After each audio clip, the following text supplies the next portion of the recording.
The sun was bright that Saturday afternoon. Benson, a billionaire known for his calm charm and quiet generosity, stepped out of the grand supermarket in the heart of Lagos. His driver was waiting with the car, but something made Benson pause.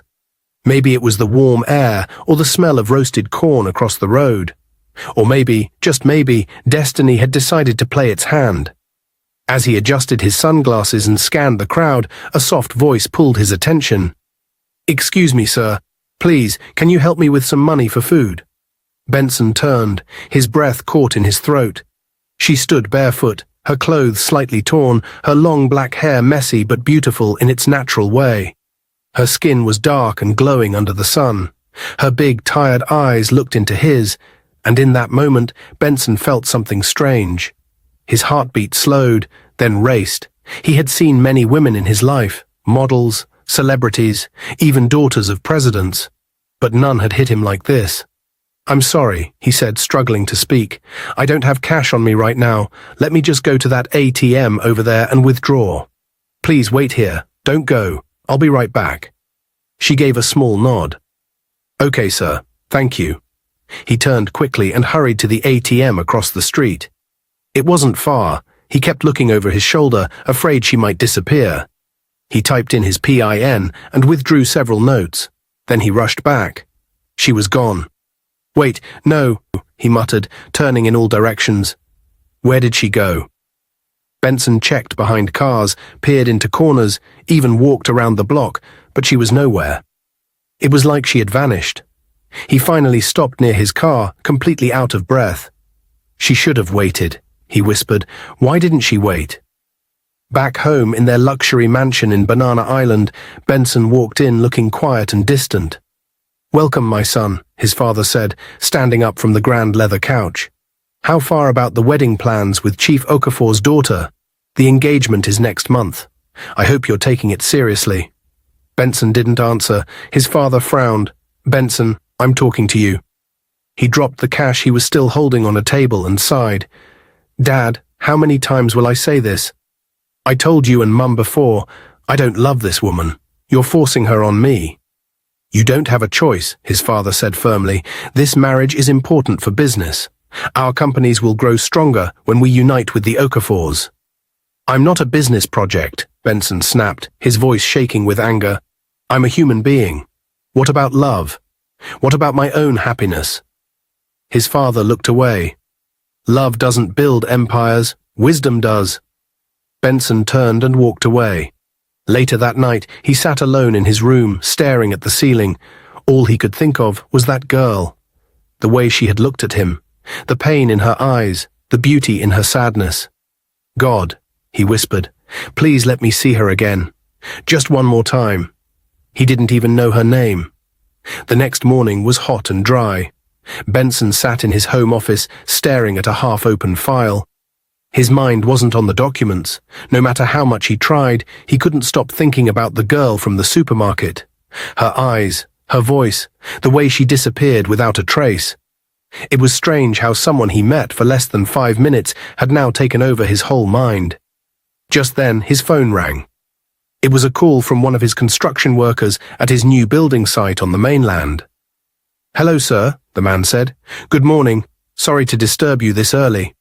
Benson replied, "What's wrong?" "Sir, something strange happened today." "What happened?" Benson asked, already feeling tense. "One of the men went to check Block C this morning and found a woman sleeping there, on the floor, sir." "A woman?" Benson repeated slowly. "Yes, sir, a young woman. She was inside one of the empty rooms with no windows. She looked tired and sick. We've tried to tell her to leave, but she keeps begging to stay. She said she has nowhere to go. We're not sure what to do. That's why I said I should call you." Benson's heartbeat picked up. Something in his chest stirred. "Did she say her name?" "No, sir, but she's beautiful. Dark skin, wearing a torn white dress." Benson's heart skipped. "Wait," he said. "Don't do anything. I'll be there in a few minutes." He grabbed his car keys and drove fast to the site. His mind was racing, his hands tight on the steering wheel. When he arrived at the site, he didn't wait for greetings. He walked straight to the block the workers pointed at. There she was, sleeping on the floor, curled up like a child. His heart jumped. It was her, the same girl who asked him for money, the same girl who disappeared before he returned. Her eyes were closed, her hair a little messy, her dress still the same torn white. Her face looked calm but weak, like someone who hadn't eaten well in days. He stood there, just looking at her. After a while, she slowly opened her eyes. She saw him standing at the door. She sat up quickly, surprised, confused. Then her eyes widened. "You, sir?" she said in a small voice. Benson stepped closer. "It's you." She stood up in panic. "I'm sorry. Please don't send me away. I don't have anywhere else to go. I didn't mean to cause trouble. I just wanted a place to rest. I'll go soon. I'll try to find somewhere else. Just give me a little time, please." Benson looked at her, stunned. Her voice, her pain, her honesty, it hit him hard. "No," he said quietly, shaking his head. "I won't let you stay here." Her face dropped. "Please, sir." He raised his hand gently. "This place is dangerous. There are no walls, no protection. Anything could happen to you here. It's not safe." She nodded slowly, tears still rolling down. "I understand. But," he said, "you'll come home with me." She blinked in shock. "Sir? I'll take you home. You can stay in my guest room. Help around the house. You can stay until you're strong enough to start something for yourself." She looked up at him, her lips trembling. "Sir, are you serious?" "Yes," he said firmly. "I couldn't help you yesterday. I'm not missing this chance again." For a moment she just stared at him, then suddenly bowed low in gratitude. "Thank you, sir. Thank you so much. May God bless you." "What's your name?" he asked as they walked toward the car. "Zara," she replied softly. "That's a beautiful name." They entered the car, and as he drove, Benson felt a strange peace in his heart. The girl he thought he had lost had returned.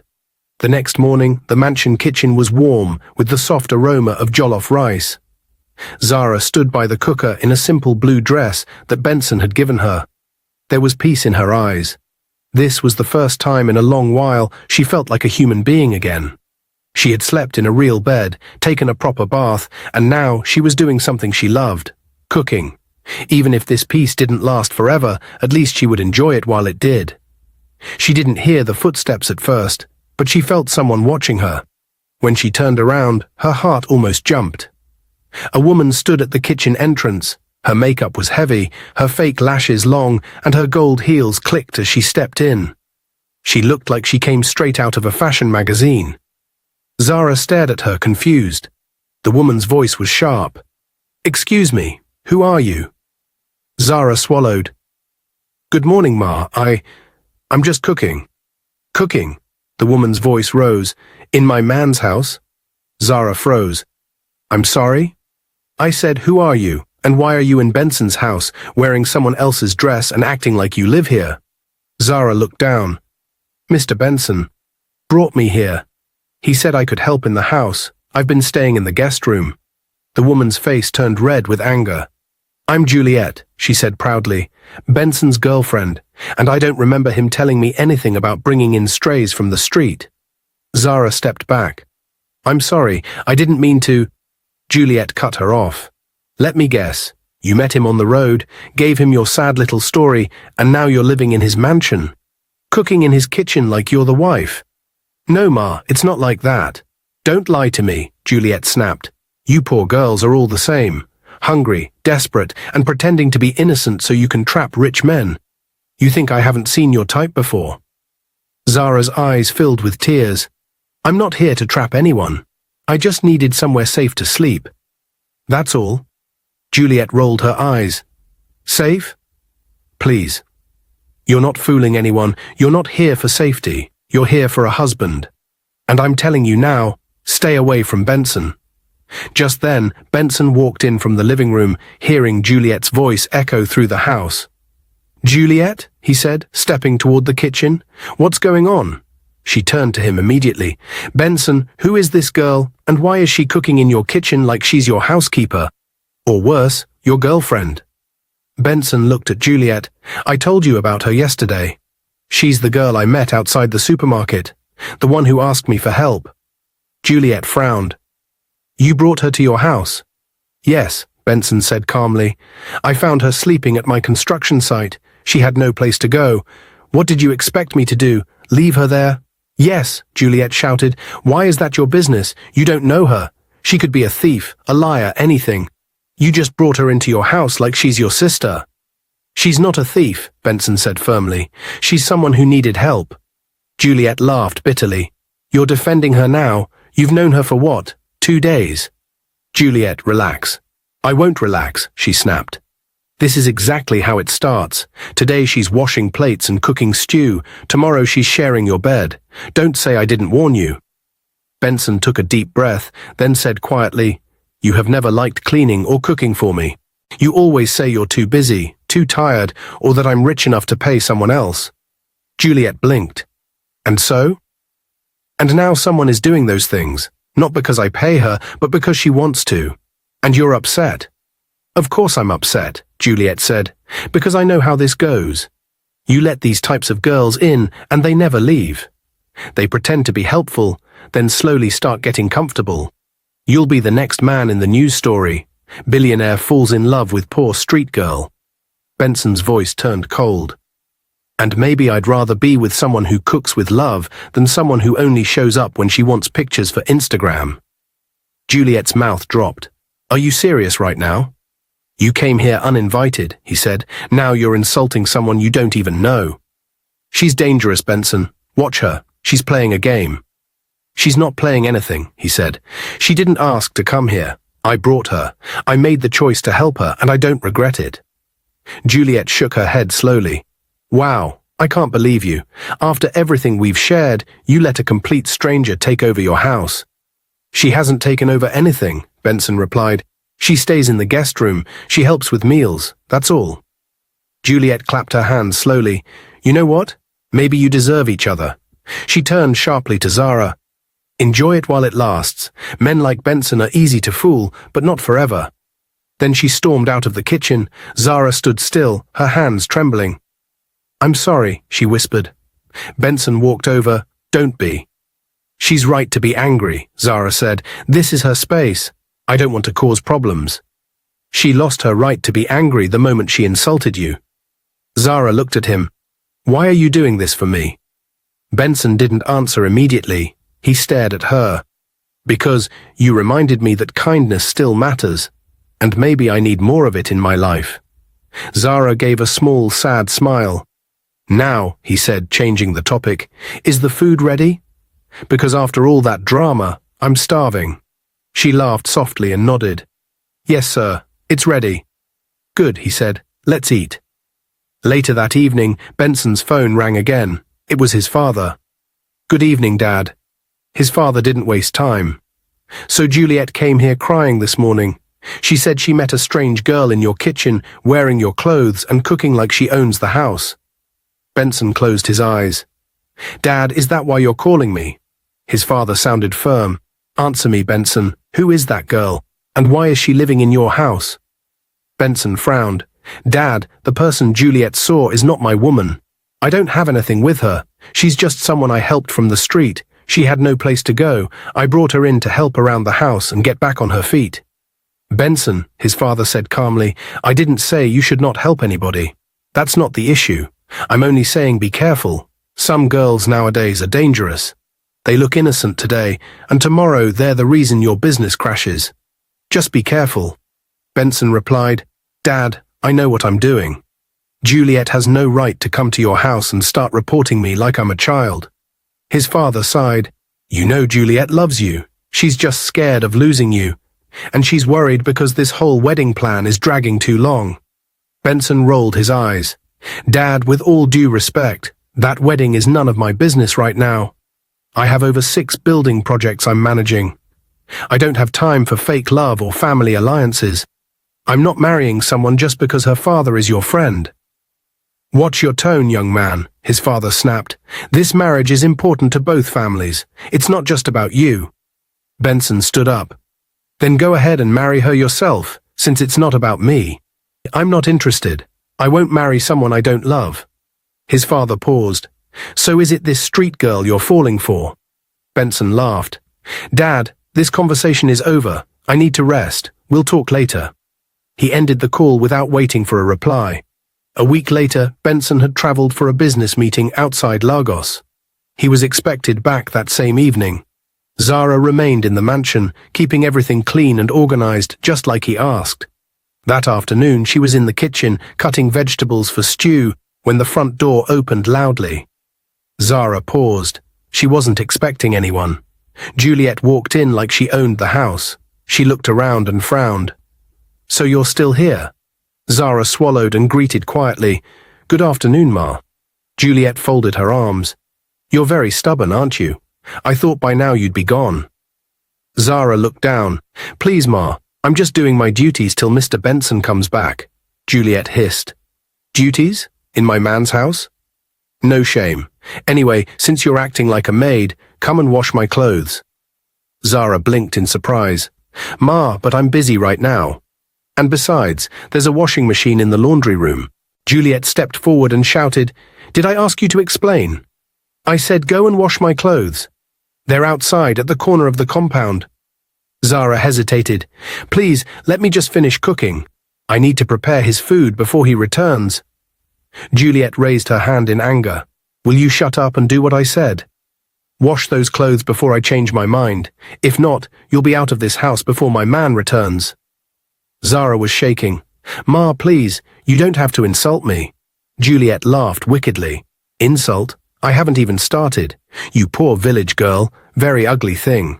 Just look at you, your dry skin, your big eyes, your worn-out slippers. Dirty thing. I don't even know why you're still in this house. Maybe Benson has lost his mind." Zara's lips trembled, but she stayed silent. "Let my man come back," Juliet continued. "You will leave this house today. I promise you. You will pack your things and go back to wherever you crawled out from." Zara walked slowly toward the backyard, her eyes filled with tears. She picked up Juliet's clothes, even though they didn't look dirty, and went to the side of the compound. Juliet sat on the couch, scrolling through her phone with a proud smile. "Rubbish girl," she muttered, trying to act like a queen. "We'll see how long you last." Benson's car pulled into the compound just as the evening sun dropped low in the sky. He had returned earlier than planned, wanting to surprise Zara with her favorite fruit salad. He had even bought a small gift for her, nothing too big, just a sign of appreciation. As he stepped out of the car, he heard a sharp voice shouting from behind the house. It was Juliet. His heart skipped. He walked quickly but quietly along the side of the house. And then he stopped. Zara was bent over a small basin, hand-washing clothes that weren't even hers. Her hands were red from scrubbing.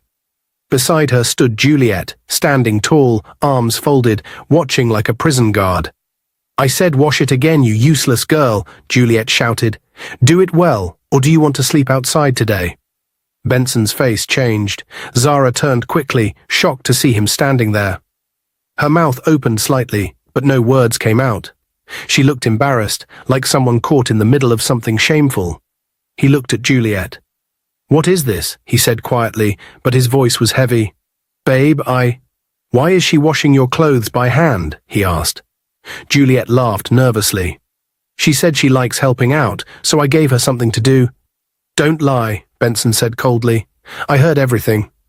Juliet's smile faded. "So you were standing there?" "Yes," he said, "long enough to hear you call her dirty, useless, and a poor village girl. Long enough to see you treat her like a slave in my house." Juliet stepped closer. "Benson, don't be fooled by her sad face. These girls know how to act. I'm telling you, she's using you." "And what are you doing here?" Benson asked, his voice now sharper. "I didn't invite you. You barged into my house, insulted someone I'm helping, and tried to throw her out." Juliet's face twisted. "So what now? You're taking her side?" "I'm taking the side of truth," Benson said. "You don't live here. You don't pay rent here. You have no right to talk to Zara like that." "Wow," Juliet scoffed. "So you've fallen for her, haven't you? This street girl has now replaced me?" "Juliet," he said, "please leave."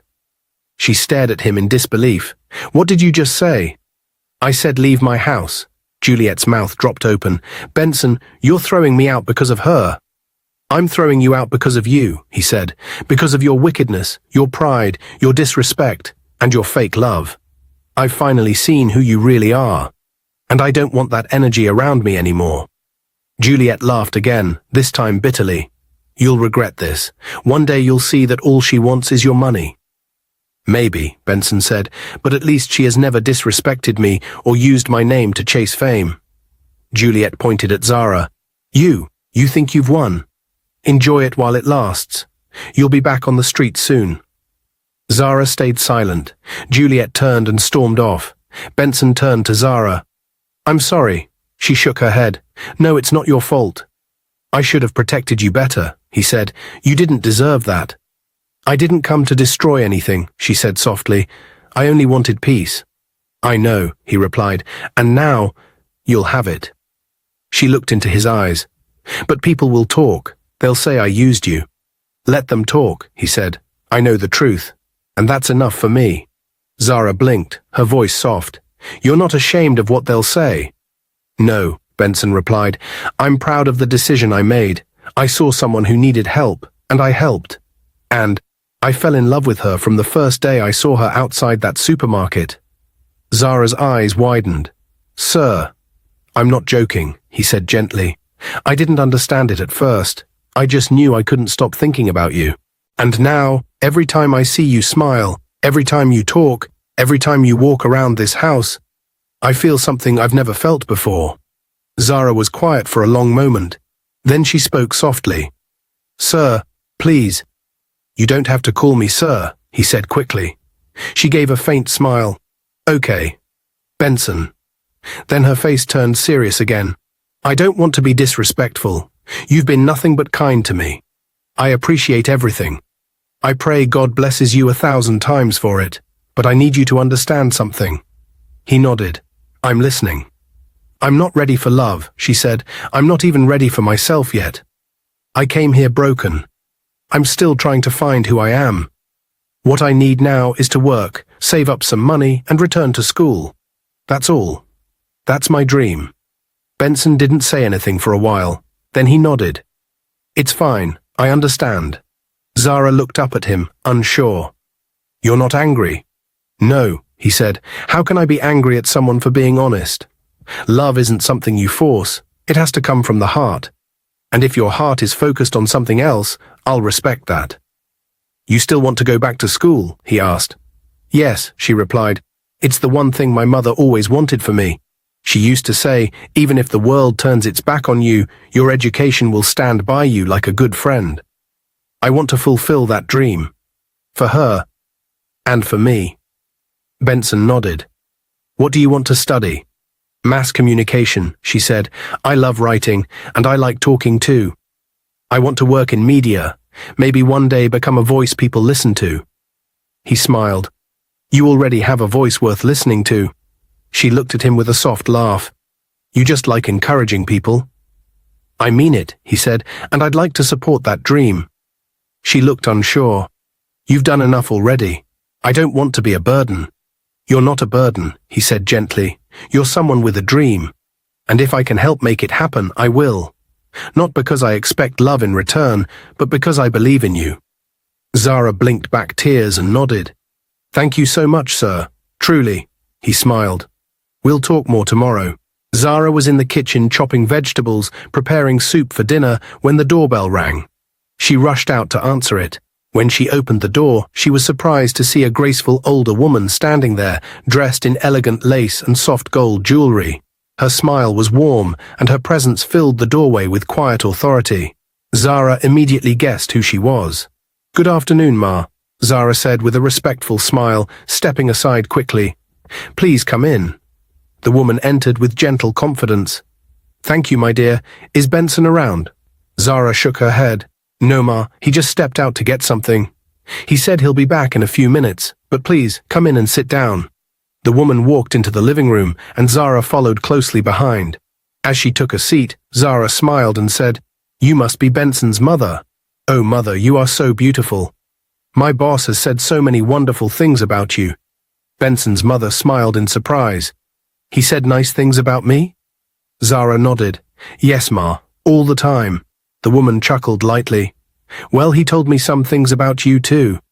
You're a beautiful girl, Zara. And very polite. Zara blushed. Thank you so much, Ma. The older woman looked around the clean, well-arranged living room and nodded with approval. You keep the house very neat. I try my best, Ma, Zara replied shyly.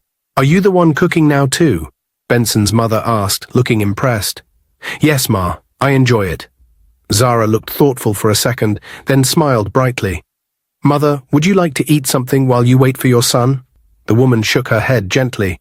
Oh no, don't worry, I'm fine. Please, Ma, Zara insisted politely. Let me make something for you. It won't take long. Benson's mother laughed softly. All right then, just something light. Zara rushed back into the kitchen and opened the fridge. She already knew from Benson that his mother loved fried rice. Thankfully, she had chopped the ingredients earlier that morning, planning to cook the dish the next day. Since the ingredients were ready, she moved quickly. In a short while, she returned to the living room, carrying a neat tray with steaming fried rice, golden chicken, sweet plantains, a chilled bottle of water, and a clean glass. Mother, she said gently, your food is ready. The older woman looked surprised. You made this so fast? I already had the ingredients sliced earlier, Ma. I just added the finishing touches. She set the tray on the side table and smiled. My boss told me this is your favorite. Fried rice with grilled chicken and plantain. I hope I got it right. Benson's mother chuckled, deeply touched. So he told you that? Yes, Ma. I remember everything he says. The woman began to eat, and her smile widened with every bite. This is delicious, Zara. Thank you, Mother. After you finish, I'll also give you a nice pedicure. Wash your feet for you. My mum used to say the feet of a good mother should always feel rested. Benson's mother looked up, stunned. You want to wash my feet? Zara nodded. Yes, Ma. I'd be honored to. You raised someone as kind as Benson. I respect you greatly. There was silence for a moment. Then the older woman said softly, Zara, you are rare. Thank you, Ma. After eating, Zara brought a bowl of warm water and helped her remove her shoes gently. She washed her feet carefully, dried them with a clean towel, and rubbed lotion across her ankles. All the while, Benson's mother watched her closely, not as a servant, but as someone deeply genuine. Benson stepped into the house. He expected to find Zara, but instead he was surprised to see his mother sitting alone in the living room, looking calm and thoughtful. Mum, he said, walking closer, what are you doing here? She looked up and smiled. Welcome, my son. He sat beside her. You didn't tell me you were coming. I wanted to see things for myself, she said quietly. Benson raised an eyebrow. What do you mean? She took a deep breath. Juliet came to my house. She cried, shouted, and complained about you. She said you brought a strange girl into your home, that the girl was trying to steal you from her. She begged me to come and talk to you, to come and drive Zara away. Benson's face grew serious. So that's why you came? At first, she said. Yes. He shook his head. I should have known. Juliet is always looking for sympathy. His mother smiled. But when I got here, I met Zara. And I changed my mind. Benson looked at her, surprised. She's a treasure, his mother continued, respectful, kind, gentle, caring. Everything a real man needs. The moment she opened the door and called me mother, with that bright smile, I felt it. Her heart is pure. Her words are clean, even the way she served me food, the way she washed my feet. I haven't seen that kind of humility in years. Benson smiled. You see? I told you that you would like her when you meet her, but you didn't believe me. I believe you now, his mother said. He leaned back and sighed. Mother, I love this girl. From the moment I saw her outside that supermarket, something in me changed. I didn't understand it at first, but now I know. She's the one. She didn't ask for love. She didn't even accept it when I told her how I felt. She only asked for safety, peace, and a chance to stand again. That's real. His mother looked into his eyes and saw the truth. I'm done with Juliet, Benson said firmly. I never loved her. Dad was the one who forced her into my life. He kept talking about her father's business, the family alliance, the future deals. But I'm not a business project. I'm a man. And I want to be with someone who values me for me. His mother nodded slowly. Please, Mother, Benson said, talk to your husband. Talk to Dad. Help me end this Juliet chapter once and for all. I don't want that spoilt girl in my life anymore, not even near it. His mother reached out and touched his hand. I will talk to him. Leave that to me. Juliet may have money, but she lacks character. I don't want a daughter-in-law who will look down on others and bully people behind closed doors. That's not the kind of woman I raised you to marry. Benson smiled. Thank you, Mother. 2 days later, Juliet came again. Uninvited, angry, dangerous. She marched into the mansion like she owned it, her heels hitting the floor hard. Benson was in the living room, sitting calmly. He looked up the moment he heard her loud voice. So this is it, Benson, she shouted. You really chose that poor dirty beggar over me? You let her take my place? Benson stood up and looked at her without saying a word yet. But Juliet wasn't done. I told you to choose between me and that lowlife, and you ignored me. You think I'm joking? If you don't fix this now, I'm done with this relationship for good. And not just that, I'll tell my father to cut all ties with your father. Business, contracts, everything gone. You know what that means, don't you? Still, Benson didn't speak. Juliet's voice became louder now. I even went to your mother, she hissed. I begged her to help me talk to you. She promised me she would. But I never heard from her again. What kind of foolish family is this? Useless people who let some street girl turn their heads. That was it. Benson's eyes changed. Juliet, that's enough, she smirked. Or what? You'll send me out? Go ahead. He didn't blink. You just insulted my mother, a woman you claim to respect, a woman who gave me life. You called my family foolish. That's the last straw. She rolled her eyes. You're acting like that Zara girl is royalty. Benson, wake up. She's nothing. No family, no background. Just a common nobody. He smiled coldly. And you're everything wrong with wealth. You think money makes you better than others. You use it to look down on people. You insult, you bully, you brag. Juliet, go and marry your father. Since both of you believe money is everything, go and be his business partner and leave me alone. Her face twisted with shock. You're choosing that girl over me. I'm choosing peace, he said, and you're the opposite of peace. I don't love you. I never did. It was Dad who forced that relationship, not me. And from today, it ends. Forever, Juliet hissed. You and your foolish, lazy father will hear from us. I'll make sure your whole family suffers for this. She turned and stormed out of the house. That evening, Benson's mother was sitting in the living room when her husband stormed in angrily. Juliet called me, crying, complaining. She said Benson has ended their relationship completely. That he's now fully involved with that street girl. And you were supposed to help her talk to him. She said you refused. His wife raised an eyebrow. And because of that, you came home angry. He pointed at her, frustrated. Juliet also said if Benson doesn't return to her, she'll beg her father to pull out of all our business. All of it. Do you know what that means for me, for the company? It could destroy everything. She didn't flinch. So you're home because Juliet threatened you. She didn't just threaten me, she embarrassed me, he snapped. I've been defending her to everyone. Now she's calling me to complain that my son is choosing a nobody over her. His wife folded her arms. And what exactly do you want me to do about it? Talk to Benson, he shouted. Talk to that girl he brought into his life. If we lose Juliet, we lose her father too. That means business contracts, deals, all gone. You know what that will do to our company. She shook her head slowly. And here I was thinking you came because you cared about your son's happiness. But no, you're only thinking about your business. As usual. He stepped forward. This is not a small thing. She raised her hand. Let me speak. He paused. She took a deep breath. You forced that Juliet into our son's life. You kept pushing him into a relationship he never wanted. You said love can wait.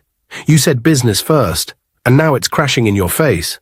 He looked away, frustrated. She continued, let me remind you, Benson is our only child.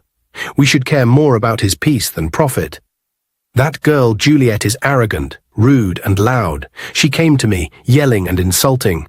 She said I was weak, called our family foolish. All because I didn't chase Zara out of his life. He looked shocked. She insulted you? Yes, she said firmly, but I didn't tell you because I wanted to see how far this would go. That girl has no manners. All she has is money and a spoiled mouth. And Zara, she continued, that girl is different. She treats everyone with respect. She has brought peace to our son's life. She helps around his house. She's the kind of woman who builds a home, not breaks it. He sighed. So what are you saying? I'm saying let Benson choose. Let him follow his heart. Juliet is not the one for him. You know it, I know it. He rubbed his forehead. But what about Juliet's father? We've done business for years. He trusts me. If he pulls out... She cut him off. Are you willing to trade your son's happiness for a few more business deals? Are you really ready to sacrifice his future just to stay in Chief Udo's good books? He didn't reply. You're always talking about legacy, she said. Well, our son is the real legacy. Not money, not deals, not fake alliances. His phone suddenly rang. He looked at the screen and sighed. It's Chief Udo. He answered. Hello, Chief. Yes, I'm fine. Yes, Juliet told me. Okay, tomorrow morning? Yes, sir, I'll come to your house. No problem. He ended the call and looked at her. He wants me at his house tomorrow. He said we need to talk. She nodded. Good. Go and hear what he has to say.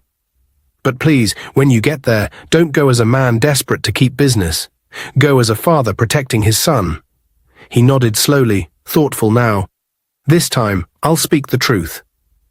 The next morning, Benson's father arrived at Chief Udo's mansion right on time. He was led into the grand sitting room, where Chief Udo, Juliet's father, was already waiting. Chief Udo stood and shook his hand. Ah, my friend, thank you for coming. Benson's father nodded politely. Good morning, Chief. They sat down. Chief Udo didn't waste time. I believe you already know why I called you here. I do, Benson's father said calmly.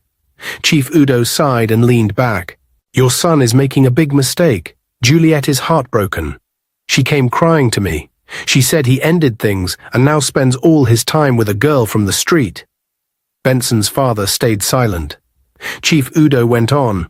Now listen, this union between our families was not just for romance. It was a strategic move. We've done great things in business. We plan to join our children so that we can build an even stronger future. But now your son is throwing everything away for a poor girl with no background. Benson's father finally spoke. Chief, I came here today not to beg. Not to defend my son either. I came to tell you something important. Chief Udo looked surprised. I'm listening. My son's happiness matters more to me than any business deal. Juliet is not the woman he wants. And I've finally accepted that. Chief Udo frowned. Are you serious right now? Yes, he said without blinking. I forced him into that relationship. I thought I was being wise. I thought joining our families would make us stronger. But I was wrong. Juliet has no respect for him, or for my wife. She's proud, hot-tempered, and rude. She threatened me. She insulted my family. And my son doesn't want her. That's the truth. Chief Udo sat up. So you're ending everything? Just like that? I'm ending the pressure, Benson's father said. I want peace in my home. I want my son to marry someone who brings him joy, not stress.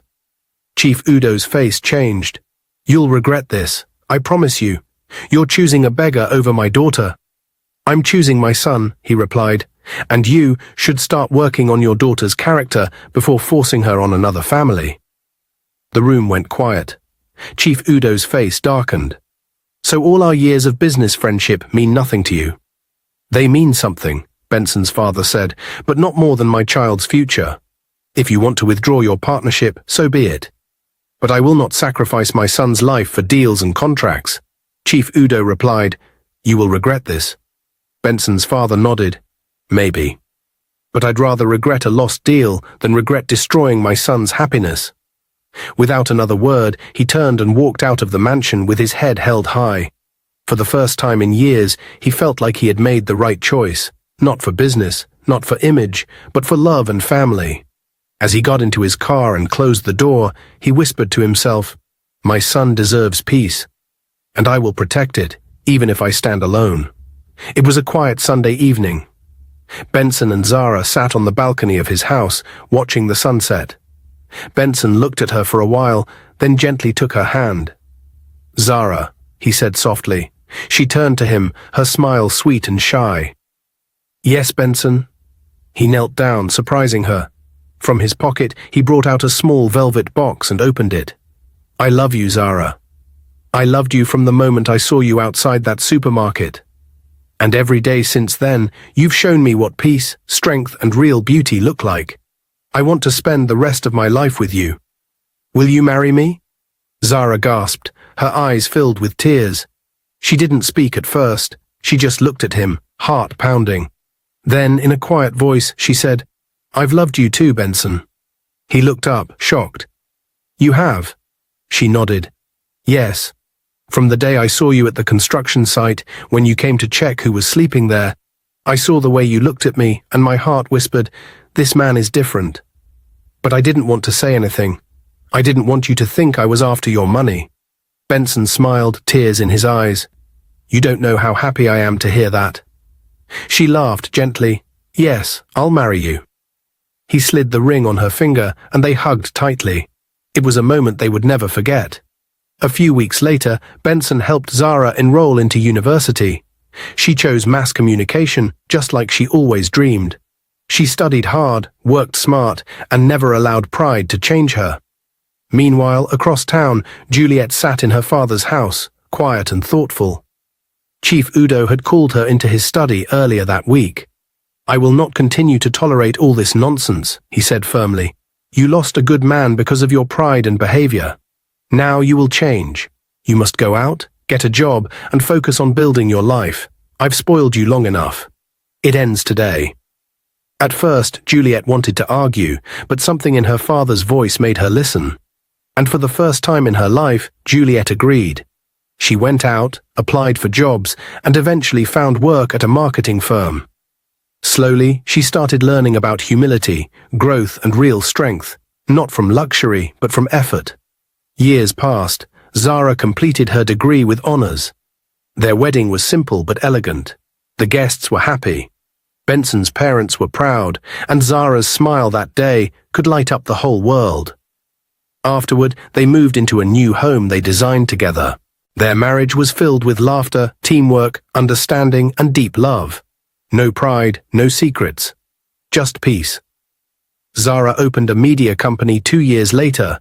She hired young people from the streets, just like she once was. She never forgot her past, and it made her kinder, stronger, wiser. And Benson remained her #1 fan, partner, and best friend. They lived happily ever after. Dear viewers, what lessons did you take away from this dramatic tale? We'd love to hear your thoughts in the comments below. If you enjoyed the story, give us a thumbs up, share it with friends, and hit that subscribe button.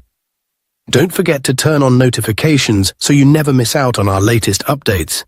Thanks for watching and stay blessed.